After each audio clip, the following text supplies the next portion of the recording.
Ali other Zaidi साहब, इसको आज जो असद उमर साहब ने भी जो आज प्रेस कॉन्फ्रेंस की है, इस तरफ रज़ाक दाऊद साहब थे, इस तरफ हमाद अदर साहब थे, तो वो कह रहे थे कि पाकिस्तान में अब एक इकोनॉमिक एक्टिविटी शुरू हो जाएगी और बड़ा अच्छा जो है एक नए दौर का आगाज़ हो गया। बट ऑपोजिशन कह रही है कि नहीं, ये आज पाकिस्तान की तारीख का स्याह दिन है, तो अब बजट पास कैसे करवाएंगे? अच्छा, पहले तो आप जो ये कह रहे हैं इसको ज़रा साइड में रखें। पहले ये देख लें कि बाकी सनतकार क्या कह रहे हैं, ट्रेड यूनियंस क्या कह रही हैं, बाकी चेंबर्स क्या कह रहे हैं, इंडस्ट्रियल यूनियंस, इंडस्ट्रियल बॉडीज़ क्या कह रही हैं। वो सारे थम्स अप दे रहे हैं, सबके बयान आए from stock market to industrialist, सब कहते हैं कि ये है इंडस्ट्रियल फ्रेंडली बजट। देखें, जब इस मुल्क में इंडस्ट्री लगेगी तो एक्सपोर्ट भी बढ़ेगी, एम्प्लॉयमेंट भी, महंगाई कम होगी, बिजली की कीमत कम होगी, गैस की कीमत कम होगी, इकोनॉमिक टर्न अराउंड के से सबका फायदा होता है। देखिए ना, अगर मैं आपको एक मिसाल देता हूँ कि आप अगर 10,000 रुपए कमा रहे हैं और अगर 5,000 रुपए का बिल आ गया, बड़ा महंगा लगेगा। लेकिन अगर 1,00,000 रुपए कमा रहे हैं और 5,000 रुपए का बिल आ गया तो कोई फर्क नहीं पड़ता। मेरा कहने का मकसद है इकोनॉमिक एक्टिविटी जब जनरेट होती है, सारी दुनिया के मुल्क जब निकले हैं पॉवर्टी से, अपने आप को ऐसे ही निकाला है। चाइना कैसे 1.4% पॉवर्टी रह गई खाली, ऑलमोस्ट निग्लेजिबल, कैसे इंडस्ट्रियलाइजेशन की ना उन्होंने।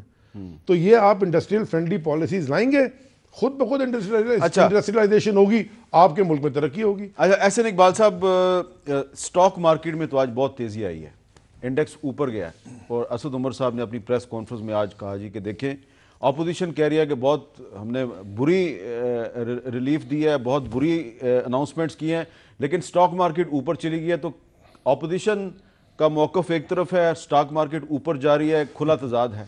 देखिए, ये भी देखिए कि स्टॉक मार्केट 50-55 हज़ार इंडेक्स पे जा चुकी थी और अब आके 39-40 हज़ार और 40,000 की रेंज में है। तो ये बहुत बड़ी जंप है जो उसने ली है पिछले 1.5 साल में, उस पॉलिटिकल क्राइसिस की वजह से जो पाकिस्तान पे मुसल्लत किया गया। इन्होंने कहा कि जी इस बजट को बहुत वेलकम किया गया। चंद हलकों ने ज़रूर वेलकम किया होगा, चूँकि हम कह चुके हैं कि ये बजट बिग बॉयज़ का बजट है, ये बड़े बड़े सरमायादारों के लिए है जो शायद इनके इलेक्शन कैंपेन में डोनर्स थे, जिसके असद उमर साहब ने कहा कि हमने इलेक्शन ख़रीदा, अगला इलेक्शन हमें ख़रीदना नहीं पड़ेगा। शायद ये पे बैक था उन इंटरेस्ट लॉबीज़ को। एक इसमें सवाल पैदा होता है जी कि अगर छोटे शादी हालों पे टैक्स कम किया गया है, अगर छोटी गाड़ियां जो हैं उनको खरीदना आसान बनाया गया, तो ये बड़े सरमायादारों को कैसे फायदा है? ये तो बहुत ही माइनर उसके एलिमेंट्स हैं। हाँ। सबसे बड़े बड़े जो मफादात दिए गए हैं, मैं आपकी मीडिया से बात शुरू करता हूँ। आज मीडिया के अंदर हज़ारों वर्कर जो हैं बेरोज़गार हो चुके हैं। बिल्कुल। मुझे बताइए कि जो मीडिया को कागज़ की छूट दी गई, इसका प्रॉफिट पॉकेट कौन करेगा? जर्नलिस्ट करेगा या मालिक करेगा? नहीं, लेकिन देखिए, इसका मैं जवाब दे देता हूँ ना कि इंपोर्ट ड्यूटी अगर न्यूज़ प्रिंट पे कम की जाएगी तो उससे जो हर अखबार की, इसका फ़ायदा अखबार को है, टीवी चैनल्स को नहीं है। इसका तो जो अखबार की जो मैनेजमेंट है वो जो कहती है जी कि हम खसारे में जा रहे हैं, तो उनका खसारा कम होगा और फिर अगर वो उसके बावजूद आदमी निकालेंगे तो उनसे पूछा जाएगा अब बंदे क्यों निकाल रहे हो?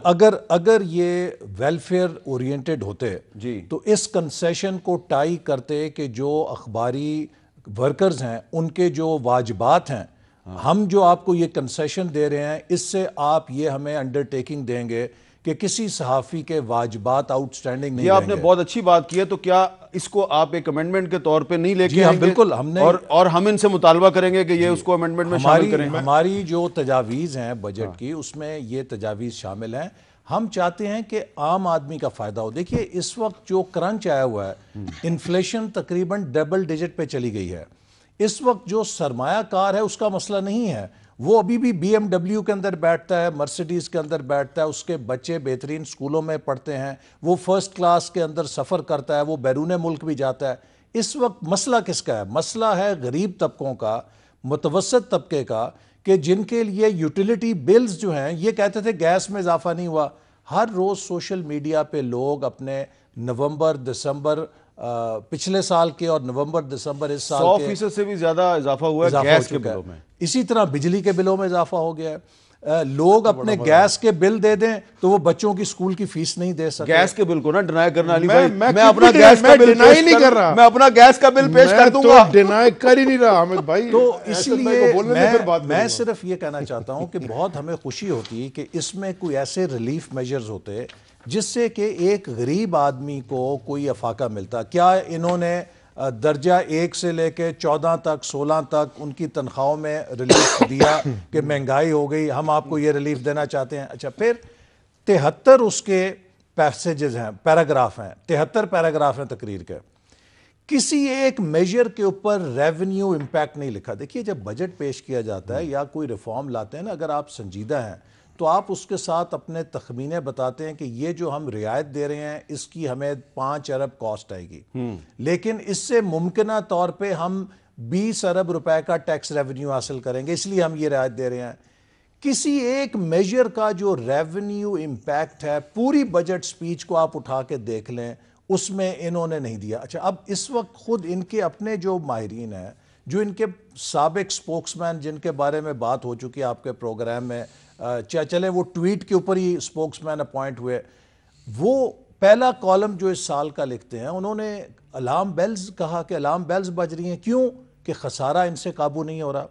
इस वक्त जो सर्कुलर डेट है वो माजी के मुकाबले में बेकाबू होकर 1.8 बिलियन रुपीस डेली जा चुका है। बिल्कुल ठीक है। अब ये जो मसाइल हैं, इनकी तजावीज़ उनमें से किसी का जवाब नहीं देती।